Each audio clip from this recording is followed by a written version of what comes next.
ఈరోజు మనం మందార పువ్వును గురించిన గేయం గురించి నేర్చుకుందాం. మందార పువ్వును ముద్దారబోస్తాను, మహిమాన్విత సుమమును మంచు సొనల మెరిసేను. మెట్టనైన పల్లానైనా ఎక్కడైనా మొగ్గ విచ్చుతాను. పూలకారు వానకారు ఎప్పుడైనా పూస్తాను. కాంచనము కోవిదార దాసాని జప పుష్పమంటూ నేనెన్నో పేర్లతోడ మదనలందేను. ముదిత మెచ్చు విరినేను, ముంగిట్లో సిరినేను. వనాలలో బాటలలో ఇళ్ళ పెరళ్ళలో నా ఇంపుగా వికసిస్తా. నా వేళ్ళు బెరళ్ళు ఆకులు పూలు నివారించు మీ నలతలు, నిరోధించు మీ వ్యాధులు. తెలుపు ఎరుపు పసుపు మరెన్నెన్నో రంగులలో కళకళలాడుతాను, కనువిందులు చేస్తాను. మొంటి రెక్క మిరపజూక పత్తి ముద్ద పరానముక మందారమై ముగ్ధగా ఉంటాను. మిమ్మల్ని ముగ్ధుల్ని చేస్తాను. శ్రీవాణి సేవలోన స్థిరముగా ఉంటాను.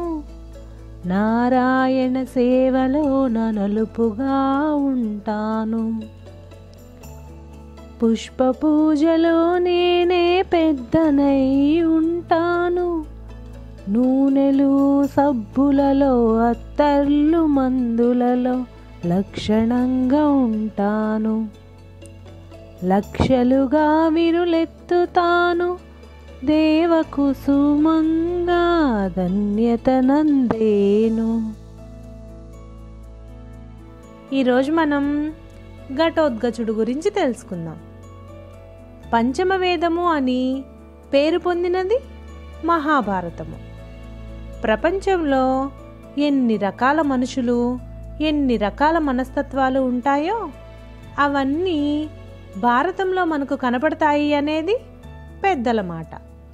ఈ మహాభారతంలో భీరులు, వీరులు, మహావీరులు ఎందరో ఉన్నారు.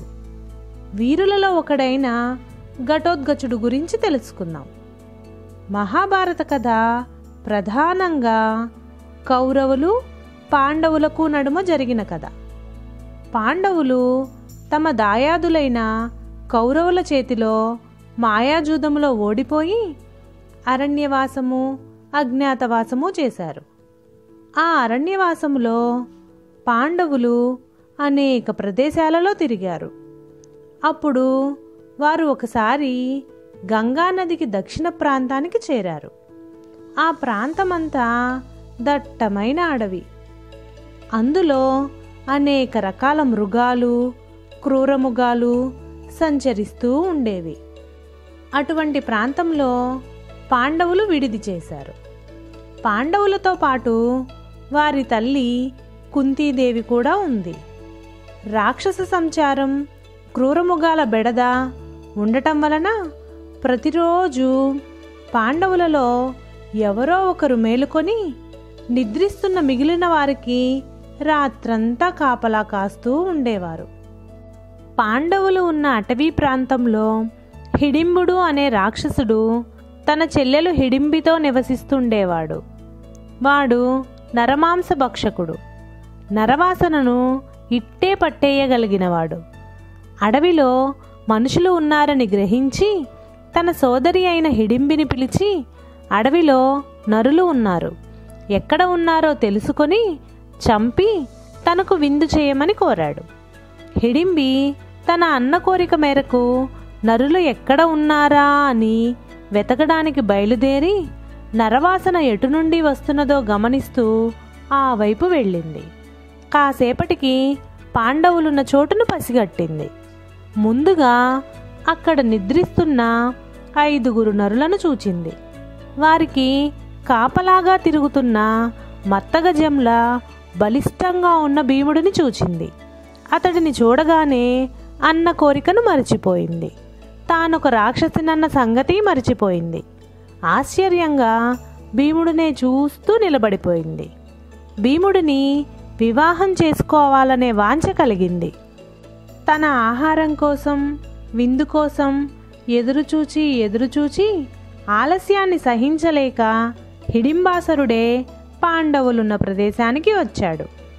అక్కడ పాండవులను చూచి మంచి ఆహారం దొరికిందని, వారిని తాను తినబోతున్నాననే ఆలోచనతో తెగ సంబరపడిపోయాడు. ఆనందంలో గట్టిగా అరుస్తూ భీముడు ముందుకు వచ్చి నిలబడ్డాడు. హిడింబుని చూడగానే వీడు రాక్షసుడు, తమను తినడానికే వచ్చాడు అని గ్రహించాడు. భీముడు హిడింబునితో కలబడ్డాడు. తన వారికి నిద్రాభంగం కారాదని హిడింబుని దూరంగా తీసుకెళ్ళాడు.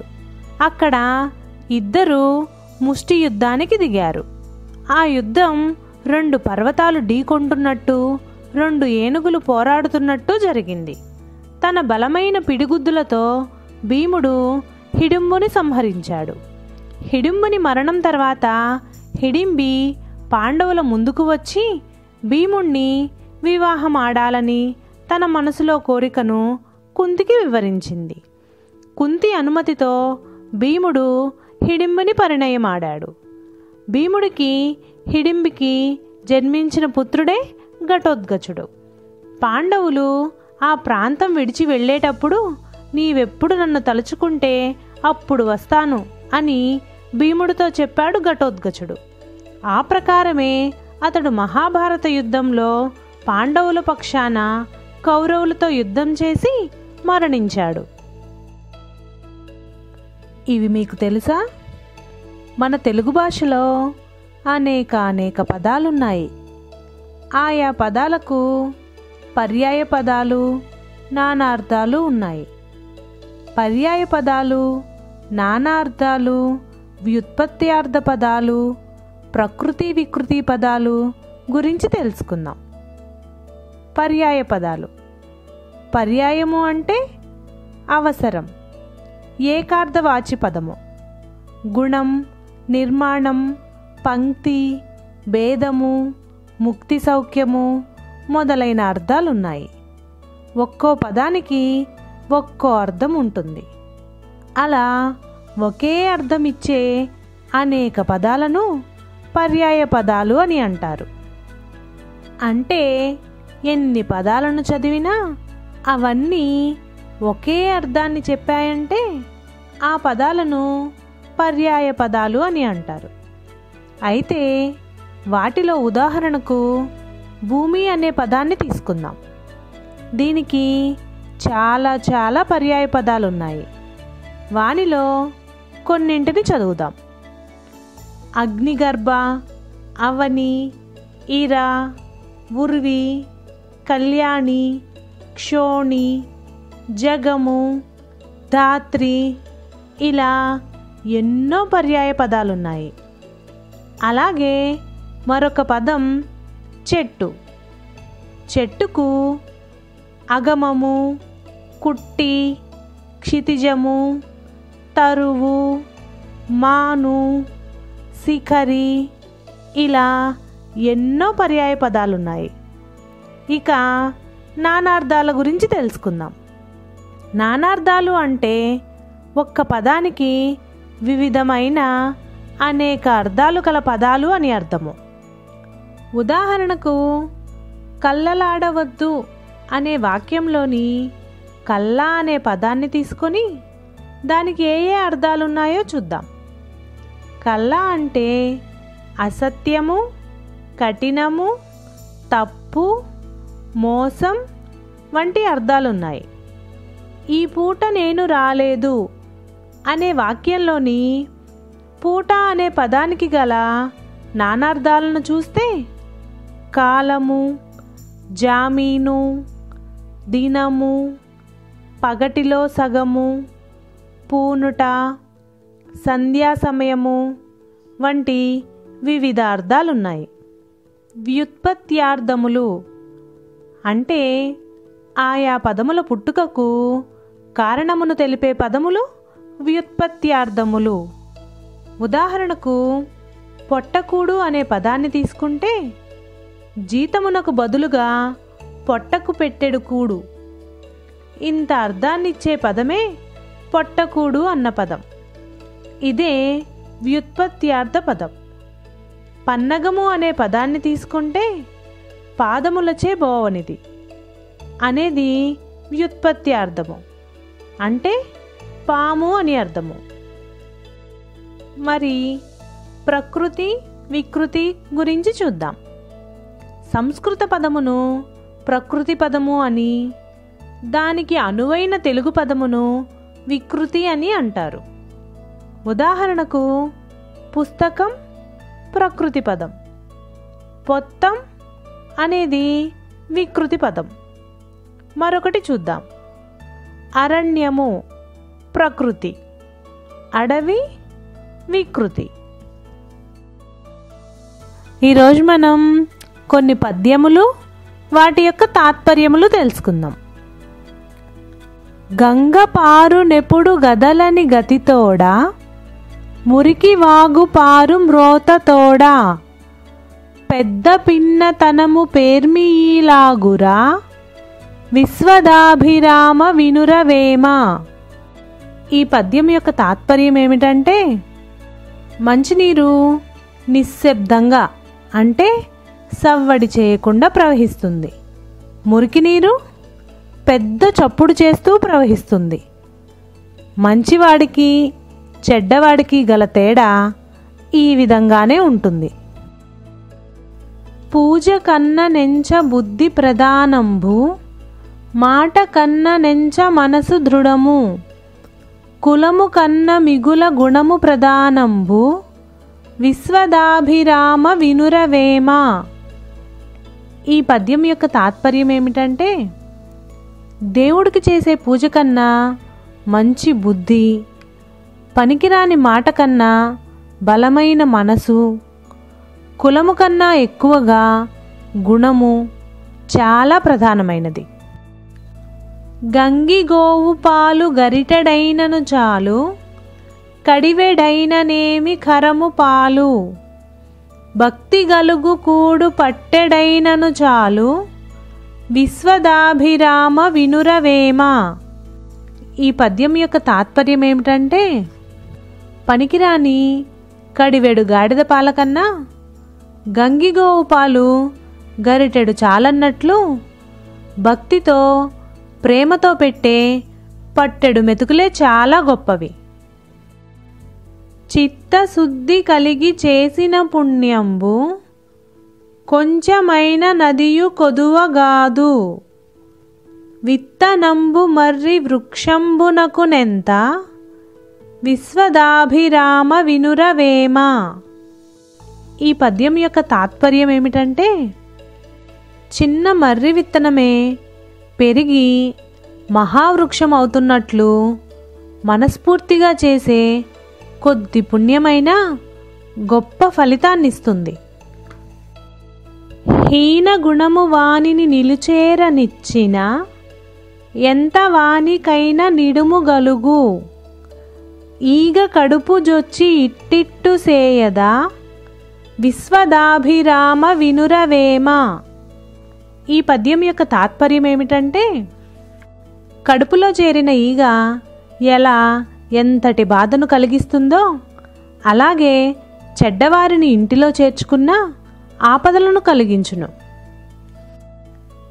వేరు పురుగు చేరి వృక్షంబు చెరచును, చీడ పురుగు చేరి చెట్టు చెరచు, కుత్సితుండు చేరి గుణవంతు చెరచురా, విశ్వదాభిరామ వినురవేమ. ఈ పద్యం యొక్క తాత్పర్యం ఏమిటంటే, వేరుపురుగు వలన వృక్షము, చీడపురుగు వలన చెట్టు పాడగునట్టే చెడ్డవాడి వలన మంచివాడు కూడా చెడిపోవును. విద్య లేనివాడు విద్యాధికుల చెంత, నుండినంత పండితుండు కాడు, కొలని హంసల కడ కొక్కెరలున్నట్లు విశ్వదాభిరామ వినురవేమ. ఈ పద్యం యొక్క తాత్పర్యం ఏమిటంటే, కొలలలో ఉన్న హంసల దగ్గర కొక్కెరలు ఎన్నాళ్ళుండినా అవి హంసలు కాలేనట్టే పండితుల వద్ద పామరుడు ఎంతకాలమున్నా పండితుడు కాలేడు. అల్పబుద్ధివానికధికారమిచ్చిన దొడ్డవారి నెల్ల దొలగజేయు. చెప్పు దినెడు కుక్క చెరుకు తీపెరుగున విశ్వదాభిరామ వినురవేమ. ఈ పద్యం యొక్క తాత్పర్యం ఏమిటంటే, చెప్పు తినే కుక్క చెరుకు తీపిని తెలుసుకోలేనట్టే తక్కువ బుద్ధులున్న వాడికి అధికారం ఇస్తే చెరుకు తీపి లాంటి మంచివారిని అందరినీ వెళ్ళగొడతాడు. ఈరోజు మనం మంచి మాట వినకపోతే అనే కథ గురించి తెలుసుకుందాం. అదొక కుగ్రామం.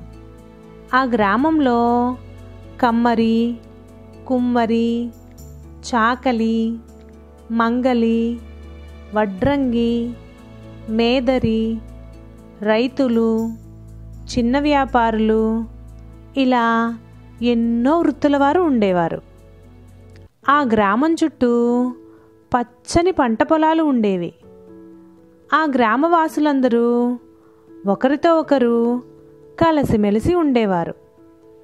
కష్టసుఖాలను కలిసి పంచుకునేవారు. ఉన్నంతలో ఆనందంగా ఉండేవారు.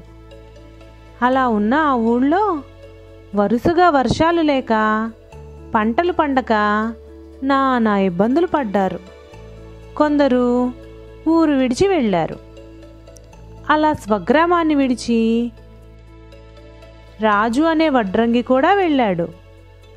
ఏదో ఒక ప్రదేశానికి చేరి 4 డబ్బులు సంపాదించి ఆకలి దప్పులు లేకుండా బ్రతకాలనుకున్నాడు. ఒంటరిగా బయలుదేరిన రాజు ఎటు వెళ్ళాలో తెలియక కనబడిన దారిన పడ్డాడు. చాలా దూరం నడిచిన అతడికి ఒక అడవి ఎదురైంది. అడవిలో ఉండే క్రూర మృగాలు ఎదురైతే ఎలా తప్పించుకోవాలా అని ఆలోచిస్తూ ఉన్న చోటనే నిలబడ్డాడు. పులి కనపడితే పులి చెట్టు ఎక్కలేదు కాబట్టి తాను చెట్టు ఎక్కాలనుకున్నాడు. మరి సింహం ఎదురైతే అనుకుంటూ అడవిలో నడవటం ప్రారంభించాడు. కాస్త దూరం వెళ్ళగానే అప్పుడే ప్రసవించి చిన్న చిన్న పిల్లలతో ఉన్న ఒక లొట్టిపిట్ట కనపడింది. దానిని చూడగానే దాని సాయంతో తాను సుఖంగా జీవనం సాగించవచ్చని అనుకున్న రాజు తన ప్రయాణాన్ని విరమించుకొని వేరే ప్రదేశానికి వెళ్ళి ధనార్జన చేయాలనే ఆలోచనను మానుకొని ఆ లొట్టిపిట్టను దాని పిల్లలను తీసుకొని తన ఇంటి ముఖం పట్టాడు. ప్రతిరోజు ఆ లొట్టిపిట్టకు దాని పిల్లలకు రొట్టె, లేత ఆకులను తెచ్చిపెట్టేవాడు. చాలా ముద్దుగా చూసుకునేవాడు. వాటిని బాగా మేపేవాడు.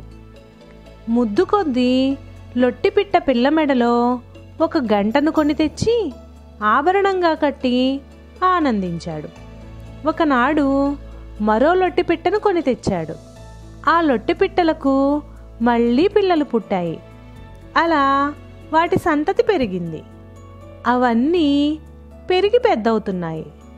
సంతల్లో, పక్క ఊళ్ళల్లో పిల్లల్ని, పెద్దల్ని లొట్టిపిట్టలపై ఎక్కించి తిప్పుతూ అంతో ఇంతో డబ్బు సంపాదించేవాడు రాజు.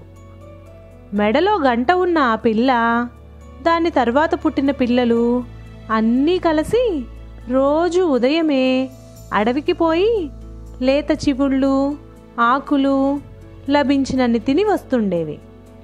అలా వెళ్ళి వచ్చేటప్పుడల్లా మెడలో గంట ఉన్న పిల్ల మందతో కలిసి చురుకుగా నడవక వెనకబడి తాపీగా అడుగులో అడుగులేసుకుంటూ వచ్చేది. అప్పుడు, అన్నా, ఈ పెళ్లి నడకలు ఏమిటి? ఏ క్రూరమృగమైనా వచ్చి మీద పడవచ్చు. పైగా నీ మెడలో గణగణ మ్రోగుతూ ఆ గంట ఒకటి అని హెచ్చరించేవి. అయినా ఆ పిల్ల అహంకారంతో నిన్నగాక మొన్న పుట్టినవాళ్ళు మీరు, గుడ్డు వచ్చి పిల్లను వెక్కిరించినట్లు మీరు నాకు చెప్పటం చూస్తుంటే నాకు నవ్వు వస్తుంది. నాకేం పర్వాలేదు, నా ఇష్టం వచ్చినట్లు నడుస్తాను పొండి అని వాటిని కసిరి కొట్టింది. అవి చెప్పిన మంచి మాటను పెడచెవిన పెట్టింది.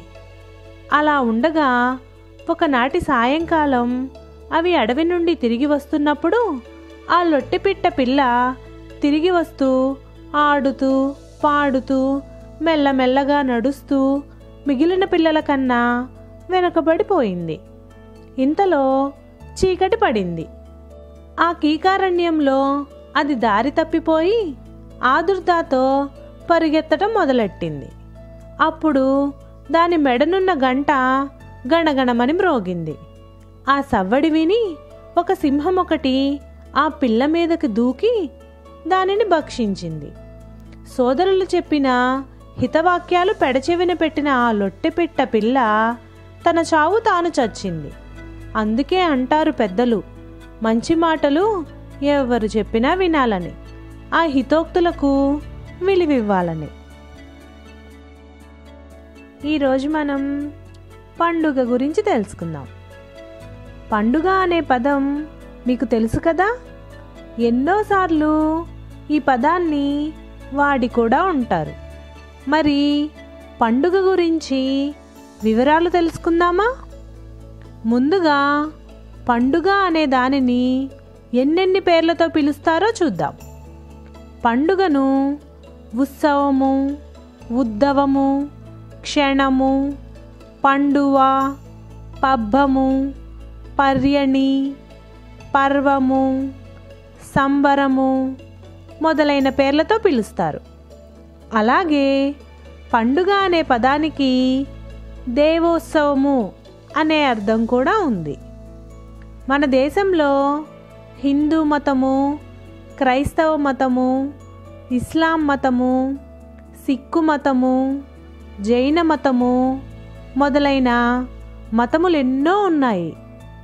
ఆయా మతములకు చెందిన ఉగాది, దసరా, దీపావళి, క్రిస్మస్, రంజాన్ మొదలైన పండుగలు ఎన్నో ఉన్నాయి. సంక్రాంతి, ఓనం, బతుకమ్మ వంటి పండుగలు రాష్ట్రాల వారీగా ఉన్నాయి.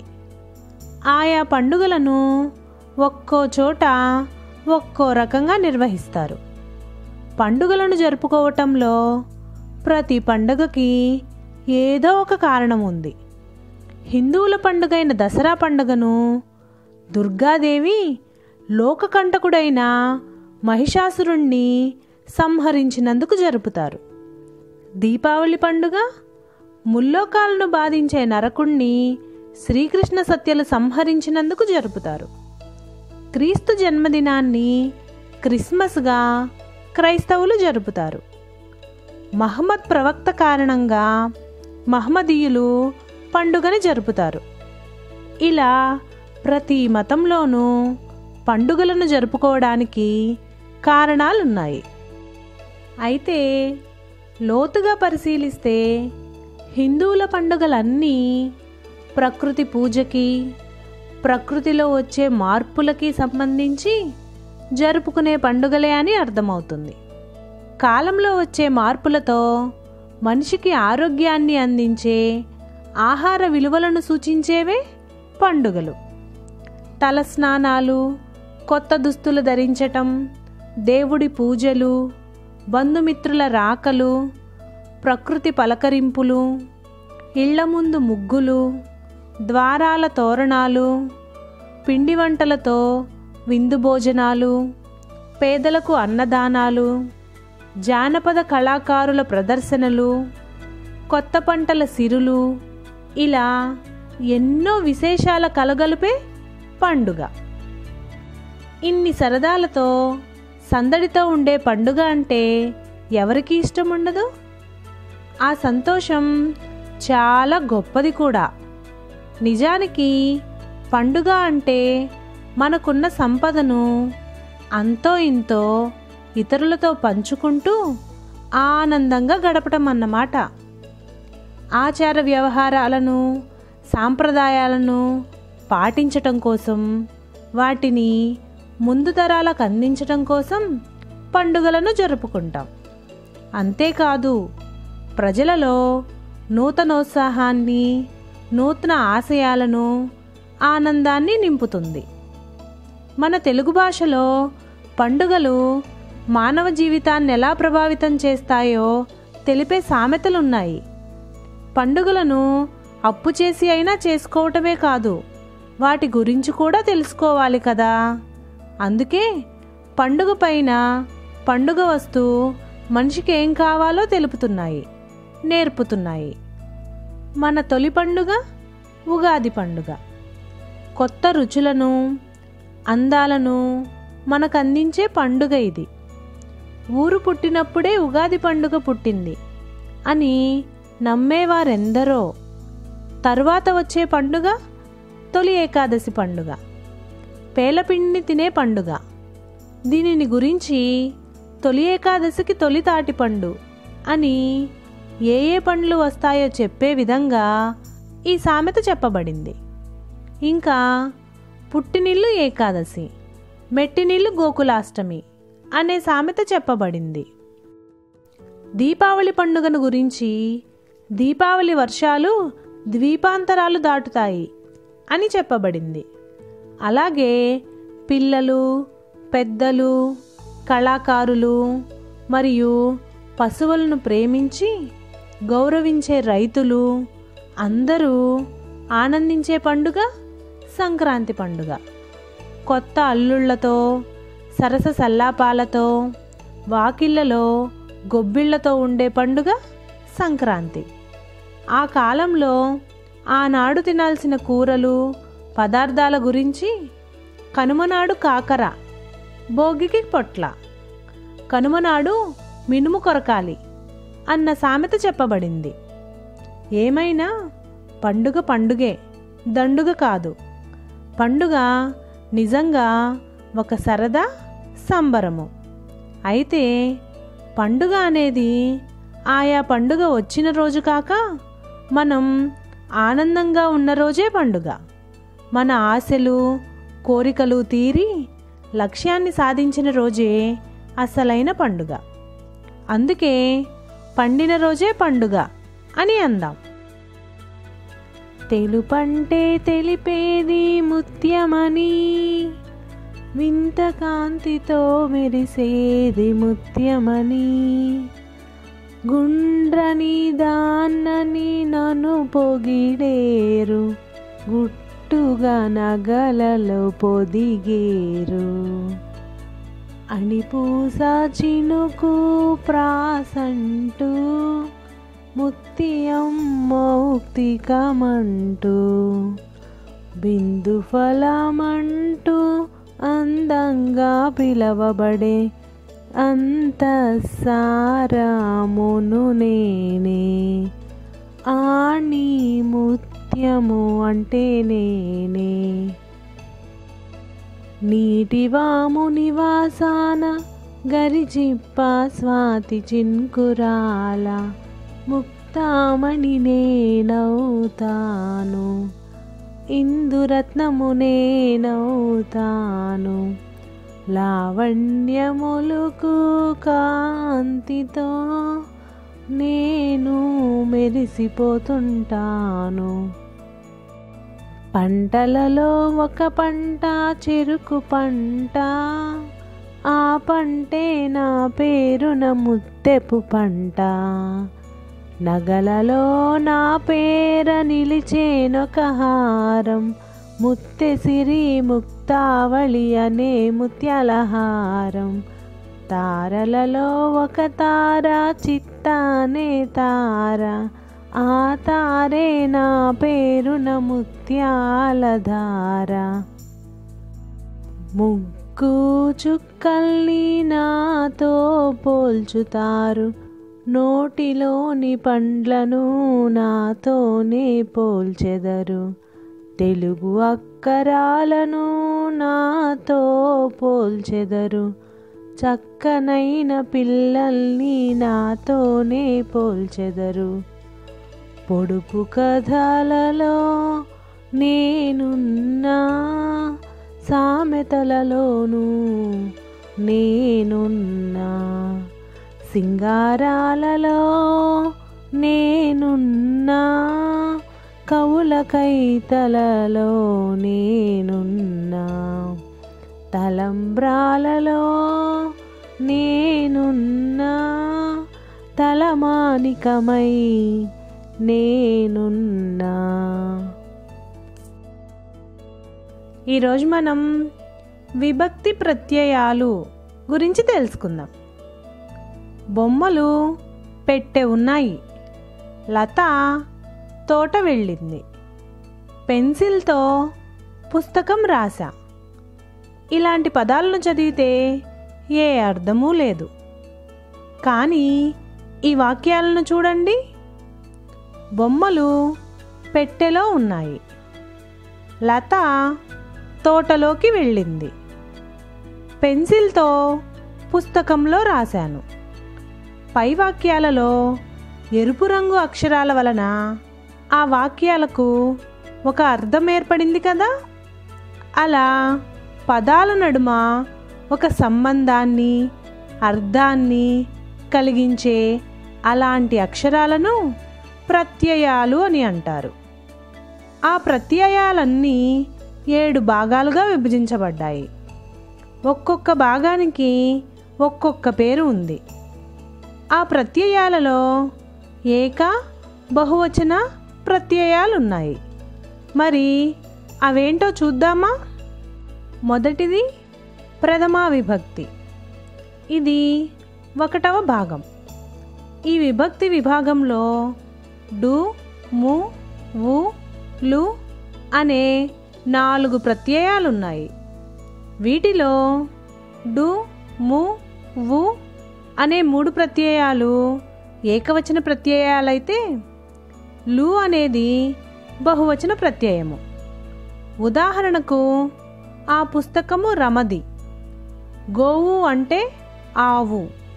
పక్షులు గింజలను తినును. వీటిలో పుస్తకము ఏకవచనం, పుస్తకాలు బహువచనం. గోవు ఏకవచనం, గోవులు బహువచనం. పక్షి ఏకవచనం, పక్షులు బహువచనం. ఇప్పుడు ద్వితీయ విభక్తి. విభక్తి విభాగంలో ఇది 2వ భాగం. ఇందులో ని, ను, లా, గూర్చి, గురించి అనే ప్రత్యయాలున్నాయి. ని, ను అనేవి ఏకవచన ప్రత్యయాలు కాగా లా అనేది బహువచన ప్రత్యయం. అయితే గూర్చి, గురించి అనే ప్రత్యయాలు ఏక, బహువచన పదములకు వాడే ప్రత్యయములు. ఉదాహరణకు, రావణుడు శివుని గురించి తపస్సు చేశాడు. నేను బైబిల్ గురించి విన్నాను. నజీర్ ఖురాన్ గురించి చెప్పాడు. తృతీయ విభక్తి. విభక్తులలో ఇది 3వది. ఈ విభాగంలో చేత, తోడ అనే ప్రత్యయాలున్నాయి. అయితే ఇవే చేతంచేన్, తోడంతో అని, చే, తో అని తెలుపబడుతున్నాయి. ఉదాహరణకు, నీతో నేను రాను. వాడితో ఈ పని అవుతుంది. రామునిచే వాలి చంపబడ్డాడు. పూజారిచే పూజ చేయబడుతుంది. పిల్లలచే వెట్టి చాకిరి చేయించరాదు. 4వది చతుర్థి విభక్తి. విభక్తుల విభాగంలో ఇది 4వది. ఈ విభాగంలో కొరకు, కై అనే 2 ప్రత్యయాలున్నాయి. అయితే నేడు, కొరకు అనే ప్రత్యయాన్ని కోసం అని వాడబడుతుంది.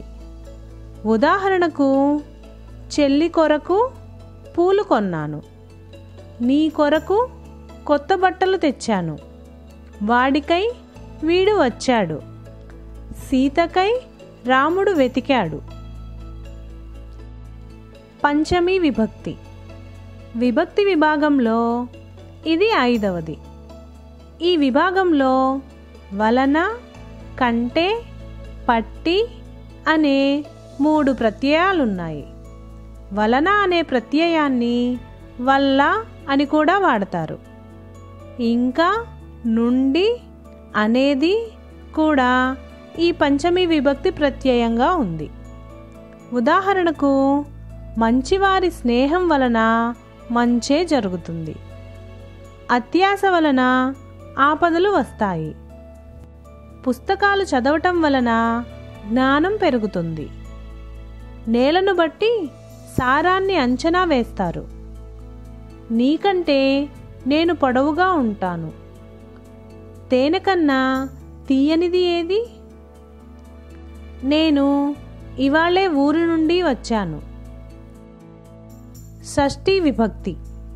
ఈ 6వ విభాగంలో కి, కు, యొక్క, లో అనే 4 ప్రత్యయాలున్నాయి. ఉదాహరణకు, అన్ని దానాలలో విద్యాదానం మిన్న, ఈ గొడవకి నువ్వే కారణం, పూలలో మల్లెపూలకు వాసన ఎక్కువ, ఆకాశానికి నిచ్చెన వేసినట్లు, నీ యొక్క వ్యవసాయం ఎలా ఉంది, ఆమెకు కోపం ఎక్కువ. సప్తమీ విభక్తి. ఈ విభాగంలో అందు, నా 2 ప్రత్యయాలున్నాయి. ఉదాహరణకు, కడలియందు పగడాలున్నాయి, దేవాలయమందు ఉత్సవం ఉంది, ఆకాశాన తారలున్నాయి, కళ్ళలోన కనుపాపలున్నాయి. తెలిసింది కదా, ఒక్క పదం విభక్తి ప్రత్యయాలతో చేరి ఎన్ని రూపాలుగా మారుతుందో తెలుసుకున్నప్పుడే చక్కని వాక్య నిర్మాణం చేయవీలవుతుంది. భిన్న ప్రత్యయాలతో కూడిన పదాలను ఎప్పుడు, ఎక్కడ, ఎలా ఉపయోగించాలో తెలుస్తుంది. ఎందుకంటే శ్రావ్యమైన మన తెలుగు భాషలో వాక్యాలలోని పదాల నడుమ సంబంధాన్ని కలిగించి సరైన అర్థాన్ని, పట్టును, అందాన్ని అందించేవి ఈ విభక్తి ప్రత్యయాలే అని గ్రహించాలి. పడగనునే పటమును, కాదునే పాము పడగను, కదలికేతువు జెండా, ధ్వజము పతాక బావుట, విన్నారా విన్నారా నా పేర్లు, తెలుసుకున్నారా నా పేర్లు, కంకి కొడవలి నాపైనే, సుత్తి నాగలి నాపైనే, సూర్యచంద్రులు నాపైనే, సురచిర తారలు నాపైనే, వన్యజీవులు నాపైనే, మకర జ్యోతులు నాపైనే, జయానికి గుర్తుగా ఎగురుతాను, జయమే నేనై వెలుగుతాను. విద్యాలయాలపై ఎగురుతాను, కార్యాలయాలపై ఎగురుతాను, హిమాలయాలపై నేనుంటా, దేశ గౌరవ చిహ్నమై నేనుంటా, యుద్ధాలందున నేనుంటా, సరిహద్దులందు నేనుంటా, తొలి పొద్దుల్లో నేనెగురుతా, మలి పొద్దుల్లో ముకుళితమవుతా, పండుగలందు చూడాలి నా గొప్ప, పరువునందున నేనెంతో గొప్ప, రంగు రంగుల్లో నుంటానెంచక్క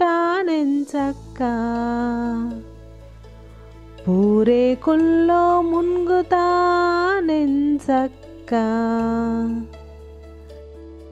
ఏ జాతికైనా నేనుంటా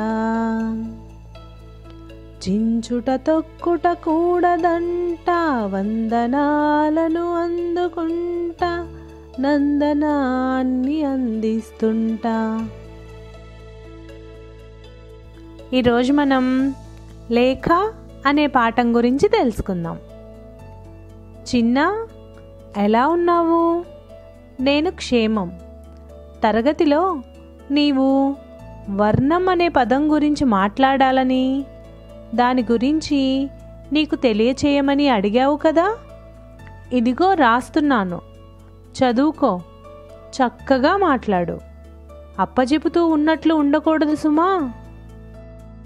వర్ణం అంటే అక్షరము, ఆకారము, కీర్తి, కులము, గుణము, తెగ, రంగు, సంవత్సరము, స్తుతి అనే కాక ఇంకా చాలా అర్థాలున్నాయి. వీటిలో కొన్నింటి గురించి తెలుసుకుందాం. అక్షరము అనే అర్థాన్ని గురించి చెప్పుకుంటే, ఆ అంటే అందమైనది, అమరమైనది. క్ష అంటే క్షరం కానిది, క్షయం లేనిది. రా అంటే రమ్యమైనది, రసవంతమైనది. ము అంటే ముల్లోకాలను గెలిచేది, ముదమునిచ్చేది. అక్షరము అని చెప్పుకోవచ్చు. ఇంకా తెలుగు అక్షరాల వివరణ గురించి నీకు ముందే తెలుసు కదా. అయితే అక్షరాలను గ్రహాలకు ముడిపెట్టి ఆ నుండి నా వరకు గల అక్షరాలకు సూర్యుడు అని, కావర్గమునకు అంగారక గ్రహము అని, చావర్గమునకు బుధగ్రహం అని, టావర్గమునకు శుక్రుడు అని, తావర్గమునకు బృహస్పతి అని, పావర్గమునకు శని అని, యా మొదలైన గ్రహాలు అధిష్టాన గ్రహాలుగా ఉన్నాయని చెబుతారు. అక్షరం అనే పదంతో అక్షరాభ్యాసం, అక్షరి, అక్షర శిక్ష మొదలైన పదాలెన్నో ఉన్నాయి.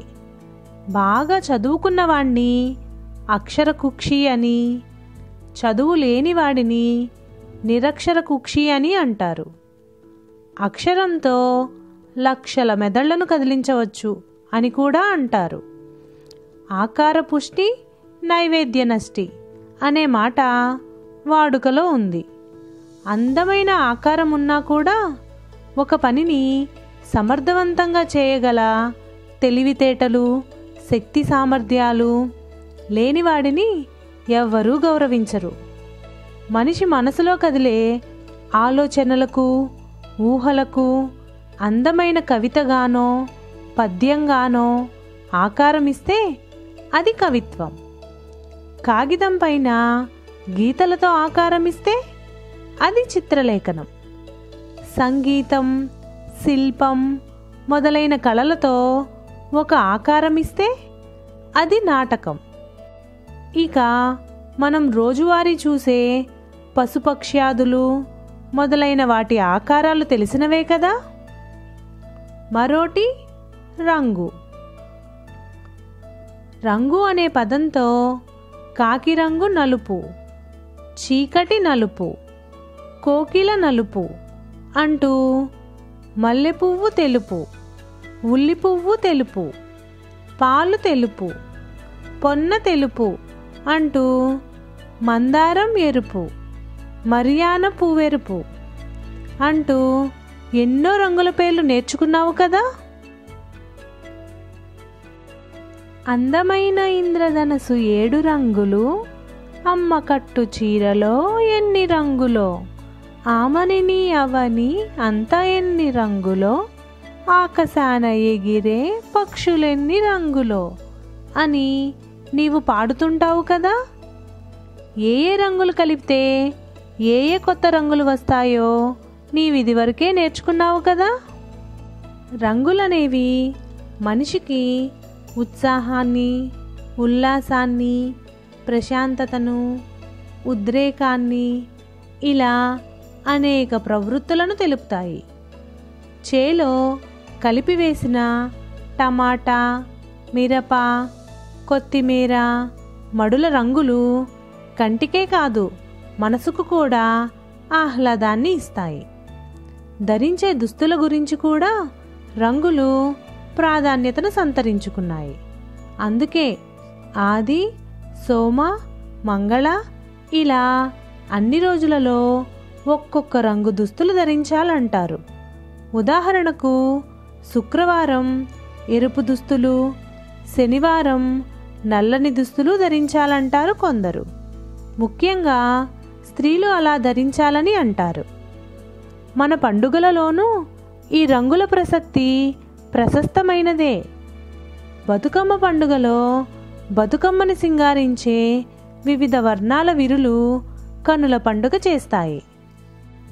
సంక్రాంతి పండుగ రోజులలో వాకిలి ముందు వేసే రంగవల్లులు, వాటి మధ్య పసుపు కుంకుమలతో గుమ్మలు, బంతి మొదలైన రంగుల పూలతో అలంకరించిన గొబ్బిళ్ళు చూడముచ్చటగా ఉంటాయి. డూడు బసవన్న అయితే రంగురంగుల వస్త్రాలను, కొమ్ములకు పూలను అలంకరించుకొని అబ్బో ఎంత అందంగా తయారవుతాడు. ఇక పిల్లలైనా మీరు ఎగరవేసే గాలిపటాలు అనేక రంగులతో ఉండి నింగికి కొత్త అందాన్ని ఇస్తాయి. అసలు సిసలైన హోలీ పండుగ గురించి వేరే చెప్పనక్కరలేదు. పండుగలలోనే కాదు శుభకార్యాల వేళలోనూ అనేక రంగుల వస్తువుల వస్త్రధారణలు మనకు కనువిందు చేస్తాయి. ఈ రంగు ప్రస్తావనతో ఆవు రంగు పాలను బట్టి తెలుస్తుందా? ఆవు నలుపైతే పాలు నలుపా? నల్లరేగడిలో చల్లిన తెల్లని జొన్నలే పండుతాయి వంటి సామెతలెన్నో మన తెలుగు సాహిత్యంలో ఉన్నాయి. ముఖంలో రంగులు మారాయి, తెల్లబోయాడు వంటి ఎన్నెన్నో పదప్రయోగాలు ఉన్నాయి. రంగు అనే పదంతో చిత్రకారుడిని, నటుడిని రంగాజీవుడు అని అంటారు. రంగులు వేసేవాడిని రంగాజీవకుడు అని అంటారు. చూసావా ఒక్కొక్క పదం ఎంతెంత విజ్ఞానాన్ని ఇస్తుందో. మరిన్ని తెలుగు పదాల విశేషాలను నీవు తెలుసుకో. మరి ఉండనా? ఆశీస్సులతో మీ నాన్న రంగాచార్య. గోరంటే నేనే గోకుతాను, గోరంటే నేనే రక్కుతాను, గిచ్చుతాను గిల్లుతాను, కుక్కుతాను గుచ్చుతాను. కరజం చంద్రకం నకరం పాణిజం, కరసూకం పునర్నవం. అబ్బబ్బో అబ్బబ్బో నా పేర్లు ఎన్నెన్నో, నా పేర్లు ఎన్నెన్నో. నేనుంటే రోతని నన్ను కత్తిరిస్తారు, నేనుంటే అందమని నన్ను పెంచుకుంటారు. ఎక్కడ పడితే అక్కడ నన్ను పారవేయరు. నా చుట్టూ పుండుంటే గోరు చుట్టూ అంటారు. నిమ్మకాయను తొడిగి నా బాధ తీర్చుతారు. రంగులెన్నో వేసి వేసి నన్ను సింగారిస్తారు. నావలనేగా కోడిని నకరాయుధమంటారు. నాతోటే నరసింహుడు కనకాక్షు కడుపు చీల్చాడు. నా గురించి పోతన కవి ఎంతో చక్కగా చెప్పాడు. గొప్ప గొప్ప సామెతలలో నన్నే గొప్పగా వర్ణించారు. గోటితో పోయేదానికి గొడ్డలెందుకు అంటారు. నన్ను కొరకటం దరిద్రమని నలుగురంటుంటారు. పసిడిలో నన్నుంచి పులిగోరంటూ మనుషులు మెడలో ధరిస్తారు. శౌర్యానికి ప్రతీకగా నన్నేమి నగ చూపిస్తారు. మగువ చేతి వేళ్ళు మగుటాలంటి గోళ్ళు. ఈరోజు మనం సింహాసనం అనే పాఠం గురించి నేర్చుకుందాం. సింహాసనం ఈ మాటను విన్నారా ఎప్పుడైనా? పూర్వకాలంలో రాజులు ఉండేవారు. ఆ రాజులు కూర్చునే ముఖ్యమైన ఆసనాన్నే సింహాసనం అని అనేవారు. ఆ సింహాసనాన్ని కంఠీరవాసనము, గద్దె, చదురు, భద్రాసనము, సింగపు పీట, సింహపీఠము మొదలైన పేర్లతో పిలుస్తారు. అయితే 500 ఏళ్ల క్రితం కొరవి గోపరాజు అనే కవి సింహాసనం పేరుతో సింహాసన ద్వాత్రింశిక అనే కావ్యం రాశాడు. ఆ సింహాసనం గురించి ఇప్పుడు మనం చదువుకుందాం.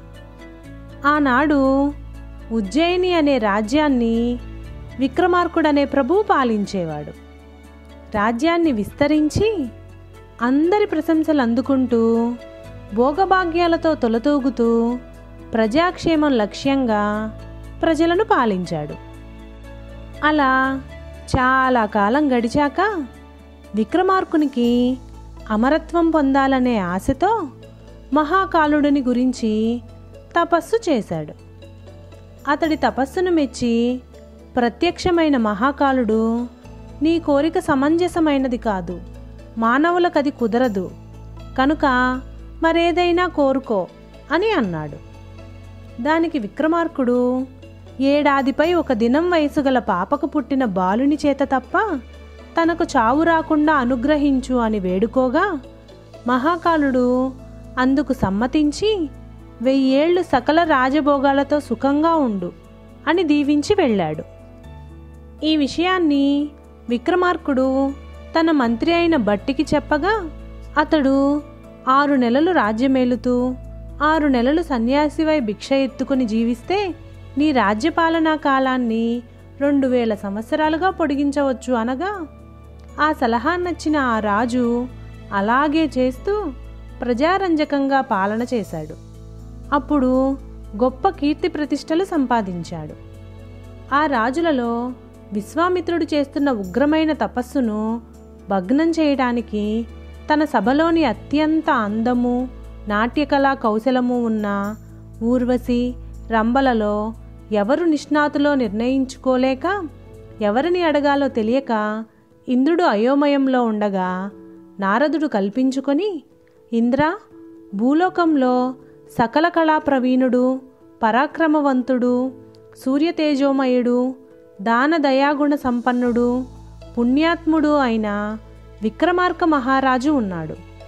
అతడిని ఇక్కడికి ఆహ్వానిస్తే అతడు మీ సమస్యను పరిష్కరించగలడు అని సలహా ఇచ్చాడు. ఇంద్రుడి ఆహ్వానం మీద విక్రమార్కుడు ఇంద్రసభకు వెళ్ళగా ఇంద్రుడు అతనిని సింహాసనంపై కూర్చోబెట్టి గౌరవించి తన సమస్యను చెప్పి నాట్యంలో రంభా ఊర్వశిలలో ఎవరు మిన్నా అనే విషయాన్ని తేల్చమని విన్నవించాడు. విక్రమార్కుణ్ణి నాట్యకళా మందిరానికి తీసుకుని వెళ్ళి ముందు రంభ చేత తర్వాత ఊర్వశి చేత నాట్య ప్రదర్శన ఇప్పించాడు. అది చూచిన విక్రమార్కుడు తన కళా నైపుణ్య వైశిష్ట్యంతో ఊర్వశి నాట్యమే ఉత్తమమైనదని నిర్ధారించాడు. దేవేంద్రుడు విక్రమార్కుని వైదుష్యాన్ని మెచ్చి అనేక రకాల భూషణాలతో పాటు నవరత్న ఖచ్చితమైన సింహాసనాన్ని బహుకరించాడు. ఆ సింహాసనాన్ని ఎక్కడానికి 32 మెట్లు ఉన్నాయి. ఒక్కో మెట్టు మీద ఒక్కో సాలభంజిక ఉంది. దానిని తన రాజ్యానికి తెచ్చుకొని దానిపై కూర్చునే సుదీర్ఘకాలం తన దేశాన్ని పాలించాడు. తనకు తిరుగులేదనిపించుకున్నాడు. అలా 2000 ఏళ్లు పరిపాలించాడు. అప్పుడు ఉజ్జయినిలో ఉల్కాపాతం వంటి ఉత్పాతాలు కలగటం వలన ప్రభువుకు ప్రజలకు ఆందోళన కలిగింది. అప్పుడు అతడు తన మంత్రి అయిన భట్టిని పిలిచి ఏం చేయాలంటూ సలహా అడిగాడు. అప్పుడు బట్టి, అయ్యా, పట్టపుటేనుగు చనిపోయింది, గుర్రాలు ఏడుస్తున్నాయి, కాకిమూక అరచి గోల చేస్తుంది, ఈ అపశకునాలన్నీ నీ కీడుకు సంకేతాలు అన్నాడు. అయినా ఏడాది పైన ఒక్క దినం వయసు గల బాలికకు కొడుకు పుడితే కదా నాకు మృత్యుభయం, నీవు భయపడకు అన్నాడు రాజు.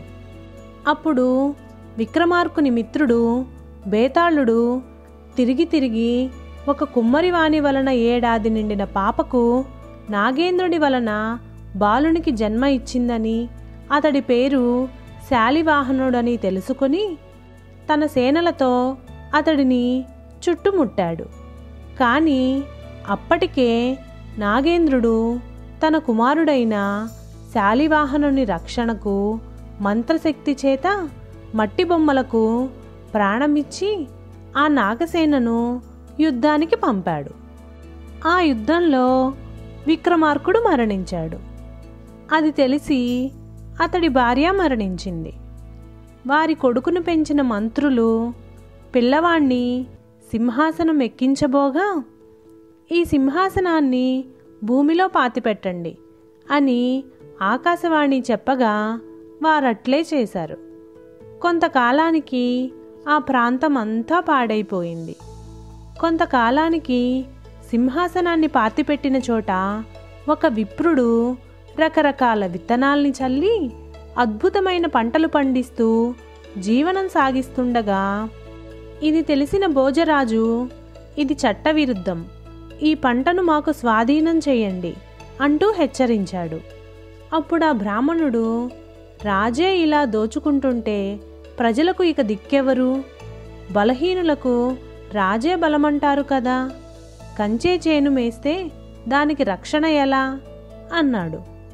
అప్పుడు ఆ భోజరాజుకు మనసు కరిగిపోయి, దీనులకు ధనమిచ్చి ఆదుకోవటం రాజధర్మం, వృద్ధులను బడుగులను బ్రోవలేని బ్రతుకొక బ్రతుక, అడిగేవాడిని సంతోషపెట్టడం నా కర్తవ్యం అనే మార్పు తన మనసులో అనిపించింది.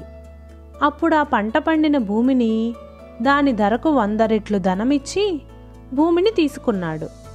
దానిని లోతుగా తవ్వించాడు. అప్పుడు అక్కడ సూర్యుని వలె వెలుగులు చిమ్ముతున్న మణిమయ సింహాసనం కనబడింది. దానిపై రత్నదీపాలు, బంగారు పాత్రలతో ఉన్న 32 బొమ్మలు ఉన్నాయి. చాలా రోజులు ఆ సింహాసనం భూమిలో ఉన్నందున దానికి పూజలు చేసి బయటకు తీశారు. ఆ సింహాసనాన్ని భోజరాజు తన రాజ్యానికి తీసుకుని వెళ్ళాడు. చూశారా ఎక్కడి సింహాసనం ఎక్కడికి వెళ్ళిందో? ఈరోజు మనం నే చెట్టుని అనే పాఠం గురించి తెలుసుకుందాం. సృష్టి ప్రారంభమైన నాటి నుండి నేను కూడా మీతో పాటే ఈ భూమి మీద జీవిస్తూ ఉన్నాను. ఎండకు ఎండుతూ, వానకు తడుస్తూ, ప్రాణుల సేవ చేస్తూ, మీకు ఆక్సిజన్ అందిస్తూ, వీరిలో కొంతమంది పూజలందుతూ, కొంతమంది చేత నరకబడుతూ ఉంటాను. తెలిసిందా నేనెవరు? అగమము, క్షితిజము, ద్రుమము, పత్తి, పల్లవి, పుష్పదము, మ్రాను, శాఖి, శిఖరి, స్థిరము వంటి అనేక రకాల పేర్లున్నాయి నాకు. ఒక్కో ఋతువులో ఒక్కో అందమై వివిధ రూపాలలో కనువిందవుతూ ఉంటాను. మనుషుల మనస్తత్వాల లాగానే నేను కూడా బహువిధ గుణాలతో విలసిల్లుతూ ఉంటాను.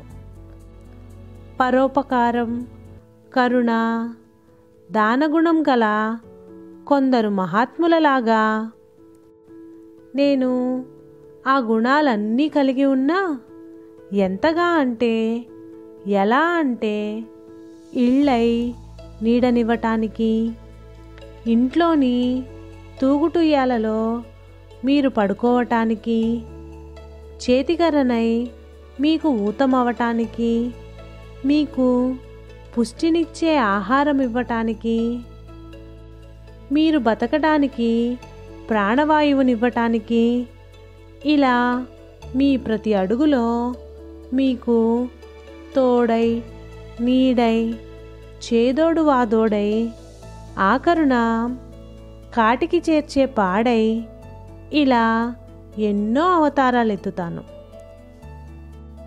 మొక్క స్థాయి నుండి ఫలాలతో వంగిన స్థాయి దాకా వివిధ దశలలో ఉంటూ మనిషి అనుభవించే బాల్యం, యవ్వనం, కౌమారం, వృద్ధాప్య దశలను గుర్తు చేస్తాను.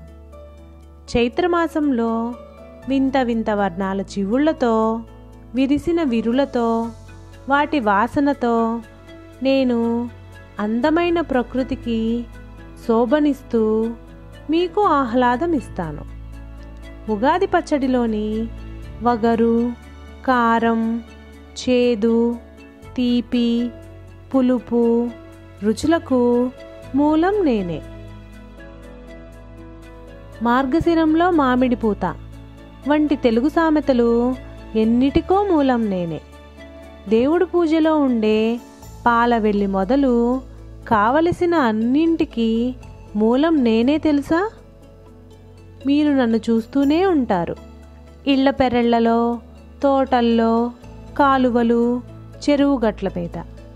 అయినా నా గురించి కాస్త కూడా ఆలోచించరు.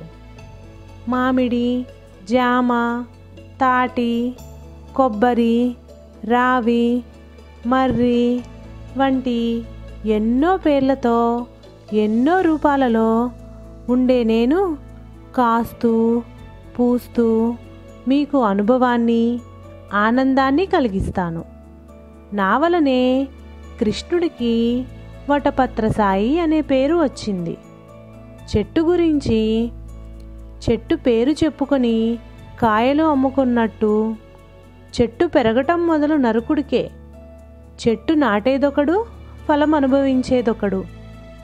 చెట్టు నాటినవాడు నీళ్లు పోయడా? చెట్టు చచ్చినా చేవ చావదు. చెట్టుకు తగిన గాలి, చెట్టు ముందా విత్తు ముందా అన్నట్లు. చెట్టు మొండి అయితే చేరువలో వాన. చెట్టు లేని చోట ఆముదపు చెట్టే మహావృక్షం. చెట్టు మీది విరులైన చేతుల గోయకరావు. చెట్టును బట్టే కాయ వంటి ఎన్నెన్నో సామెతలున్నాయి మన తెలుగు భాషలో. అవన్నీ మనుషుల తీరుతెన్నుల గురించి, మనస్తత్వాల గురించి, ప్రకృతిలో కలిగే మార్పుల గురించి తెలుపుతాయి. ఈనదు పొర్లదు, బంధం వేస్తే 10 బిందెల పాలిస్తుంది. తాటి చెట్టు నిటారు నిలువు, పటారు బయళ్ళు, మజ్జిగ ముంతలు, మాణిక్యాలు.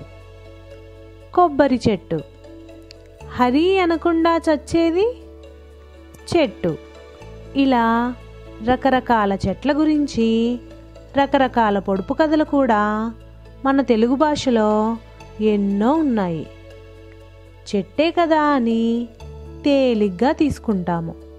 కానీ చెట్టు అనే దాని ద్వారా తెలుగు భాషను, విజ్ఞానాన్ని నేర్చుకోవచ్చని అర్థమైంది కదా. ఇప్పుడు మనం కొన్ని పద్యములు, వాటి యొక్క తాత్పర్యములు తెలుసుకుందాం.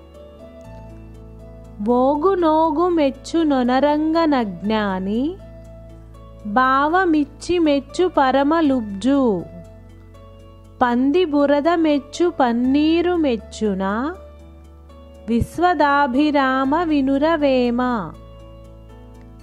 ఈ పద్యం యొక్క తాత్పర్యం ఏమిటంటే, పంది పన్నీరును కాక బురదను మెచ్చునట్లు చెడ్డవాడు మరొక చెడ్డవాడిని, అజ్ఞాని మరొక అజ్ఞానిని మెచ్చుకొనును. అంతరంగమందు అపరాధముల చేసి మంచివాని వలెను మనుజుడుండు, ఇతరులెరుగకున్న నీశ్వరుడెరుగడా, విశ్వదాభిరామ వినురవేమ. ఈ పద్యం యొక్క తాత్పర్యం ఏమిటంటే, మనసులో చెడ్డ ఆలోచనలు, తప్పుడు ఆలోచనలు చేసే మనిషి పైకి మాత్రం మంచివాడిలానే కనిపించును. గాజు కుప్పెలోన కదలక దీపంబు, నెట్టులుండు జ్ఞానమట్టులుండు, తెలిసినట్టి వారి దేహంబునందున విశ్వదాభిరామ వినురవేమ. ఈ పద్యం యొక్క తాత్పర్యం ఏమిటంటే, సర్వము తెలిసిన వారి జ్ఞానము గాజు కుప్పెలోని దీపంలాగా నిశ్చలంగా ప్రకాశించును. అన్నమిడుట కన్నా అధిక దానంబుల నెన్ని చేయనేమి యొప్పబోదు, అన్నమెన్న జీవనాధారమగునయ విశ్వదాభిరామ వినురవేమ. ఈ పద్యం యొక్క తాత్పర్యం ఏమిటంటే, ఎన్ని రకముల దానములు చేసినా బతకడానికి కావలసిన అన్నదానము కన్నా మిగిలిన ఏ దానములు గొప్పవి కావు. ఈరోజు మనం పక్షులు అనే పాఠం గురించి నేర్చుకుందాం. తరువులన్నీ వివిధ వర్ణాల, ఆకారాల పక్షుల నిలయాలు. ఉభయ సంధ్యల్లో తమ స్వరాలను వినిపిస్తాయి. మనకు ఆనందాన్ని, ఆహ్లాదాన్ని అందిస్తాయి. ఉత్సాహాన్ని ఇనుమడింపచేస్తాయి. పేరు తెలిసినవి, పేరు తెలియనివి అయినా పక్షులు మన చుట్టూ ఎన్నో రకరకాల ముక్కులు, రెక్కలు, తోకలు కలిగిన ఆ పక్షులన్నీ రెక్కలు టపటపలాడిస్తూ గాలిలో రివ్వురివ్వున ఎగురుతూ నీటి అలలపై గిరికీలు కొడుతూ విప్పుకున్న రెక్కలతో వినువీధికి అందాన్ని అందిస్తుంటాయి. పక్షములు కలిగినది అనగా రెక్కలు కలిగినది పక్షి అని అర్థమైంది కదా.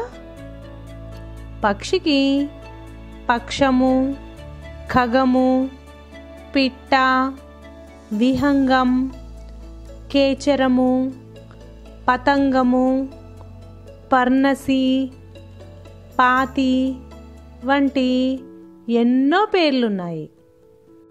ఇలా ఎన్నో పేర్లున్న ఈ పక్షులంటే పిల్లల నుండి పెద్దల వరకు అందరికీ ఆసక్తే.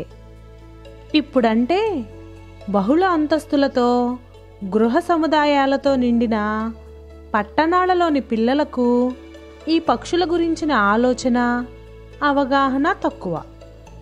కానీ పల్లెల్లో వరిగింజ కోసం వచ్చే కిచకిచలాడే పిచ్చుకలు, మెతుకుల కోసం పెరట్లో అంట్లు తోమే చోట కా కా అంటూ తిరిగే కాకులు, బో బో అనగానే వచ్చి ముందు నిలిచే రకరకాల కోళ్ళు, గాలిగోపురాల మీద కువకువలాడే పావురాలు, ఇవన్నీ అందరికీ సుపరిచితమే. వాటిని చూపిస్తూ తల్లులు తమ పిల్లలకు అన్నం తినిపిస్తూ ఉంటారు. వాటి కదలికలన్నీ పిల్లలకు ఎంతో కుతూహలభరితమే. ఈ పక్షులలో కొన్నింటిని మనం పెంచుకుంటూ ఉంటాం. అలా మనం పెంచుకునే, మనతో పాటు జీవించే పక్షులలో కొన్ని మనల్ని నిద్రలేపేవి, తమ గుడ్లతో, మాంసంతో మనకు ఆహారమయ్యేవి కాగా, పంజరాలలో ఉండి మాటలు నేర్చి మనకు కాలక్షేపాన్నిచ్చేవి మరికొన్ని. ఇక మిగిలిన పక్షులలో వాటి ఈకలతో విసనకర్రలను చేయటానికి పనికొచ్చేవి, ఋతువుల ఆగమనాన్ని తెలిపేవి, చనిపోయిన ఎలుకలు మొదలైన వాటిని తిని పరిసరాలను శుభ్రం చేసేవి, బలమైనవి, ఎంతో దూరం ప్రయాణించగలిగేవి, చాలా ఎత్తు ఎగరగలిగేవి, మనుషుల, పశువుల కళేబరాలను తినేవి, చిన్న చిన్న జంతువులను, పసిపిల్లల్ని ఎగరేసుకుపోయేవి, ఇలా ఎన్నో ఉన్నాయి. ఇదివరకటి కాలంలో వ్రాయటానికి, రంగులు వేయటానికి పక్షుల ఈకల్నే ఉపయోగించేవారట. మనుషులు, పక్షులు ఒక చోట నుండి మరొక చోటుకు వెళ్ళి ఉండటాన్ని వలస వెళ్ళడం అని అంటారు. అనుకూల వాతావరణాన్ని వెతుక్కుంటూ వెళ్ళే పక్షుల వలస వాటి సంతానాన్ని వృద్ధి చేసుకోవటానికి, వివిధ ప్రాంతాల భిన్న వృక్షజాతులు పెరగడానికి ఉపయోగపడుతుంది. పక్షుల స్వభావం, జీవన విధానం, ఆహారపు వనరులు, వాటి లక్షణాలు మొదలైనవి అన్నీ అవి నివసించే ప్రాంతంలోని వాతావరణాన్ని బట్టి ఉంటాయి. వాటన్నింటి గురించి తెలుసుకోవడానికి ఎందరో వ్యక్తులు నేషనల్ జియోగ్రఫీ వంటి సంస్థలు చేసే ప్రయత్నాల వలన ఎన్నో సంగతులు, విశేషాలు వెల్లడవుతున్నాయి.